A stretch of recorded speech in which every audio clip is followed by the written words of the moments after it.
Brace God. Last வீடியோவில் லாபானுக்கு சொல்லாமல் யாக்கோபு தன் குடும்பத்தோடு அவர் அப்பா ஈசாக் கிட்ட போவார்.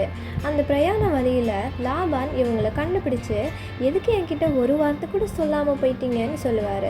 அப்புறம் யாக்கோபை பார்த்து, நீ போகிறதெல்லாம் சரிதான்ப்பா, ஆனால் எதுக்கு என் சிலைகளெல்லாம் திருடிட்டு போகிறேன்னு கேட்க, உடனே யாக்கோபு, உங்ககிட்ட சொல்லாமல் வந்தது உண்மைதான், ஆனால் உங்கள் சிலைகள்லாம் என்கிட்ட இல்லை. ஒருவேளை உங்களுக்கு சந்தேகம் ஏதாச்சும் இருந்தால் நீங்களே தேடி கண்டுபிடிச்சி அதை திருடினவங்கள சும்மா விடாதீங்கன்னு சொல்லிட்டாரு. ராகேல் கிளம்பி வரும்போது இந்த லாபானுடைய சிலைகள் எல்லாம் எடுத்துகிட்டு வந்தது யாக்கோபுக்கு தெரியாது. அப்போ லாபான் யாக்கோபுடைய கூடாரத்துலலாம் தேடுவார்.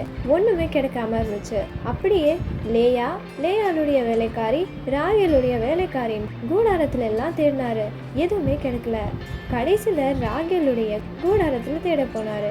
அங்கே ராகேல் தன் தகப்பனுடைய சிலைகள் எல்லாம் ஒட்டுக சேனத்து கீழ் வச்சு அதன் மேலே உட்காந்துக்கிட்டு இருந்தாங்க. லாபான் அந்த வீடு மொத்தம் தேடியும் கண்டுபிடிக்கல. அப்போது ராகேல் அவங்க அப்பா லாபானை பார்த்து, நான் இங்கே உட்கார்றதுனால நீங்கள் கோவப்படாதீங்க, பெண்களின் வழிபாடுனால தான் உட்கார்ந்துருக்கேன்னு போய் சொன்னாங்க. லாபானும் எவ்வளோ தேடியும் சிலைகளை கண்டுபிடிக்க முடியலை. யாக்கோபு மேலே லாபான் சந்தேகப்பட்டு தேடியும் கண்டுபிடிக்க முடியாதனால யாக்கோபுக்கும் லாபானுக்கும் பெரிய வாக்குவாதம் உண்டானது. பின்பு யாக்கோபும் லாபானும் ஒரு தூணை நிறுத்தி, நான் இதை தாண்டி வரமாட்டேன், நீயும் வரக்கூடாதுன்னு ஆணையிட்டு கொண்டாங்க.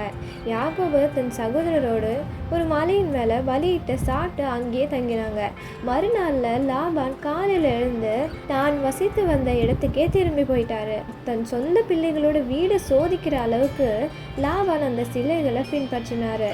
சிலைகள் ராகேல் கிட்ட இருந்தது தெரியாத யாக்கோபு வாக்குவாதம் பண்ணினாரு. ஒருவேளை சிலைகளை லாபான் கண்டுபிடிச்சிருந்தா என்ன ஆகிருக்கும்னு யோசிச்சு பாருங்க. அப்படிதான் நாம் பேசுகிற ஒவ்வொரு வார்த்தைகள் மேலும் ரொம்ப கவனமா இருக்கணுங்க. தெரிஞ்சோ தெரியாமலோ இன்னொருத்தருடைய தவறுகளுக்கு உடன்படக்கூடாது. God bless you.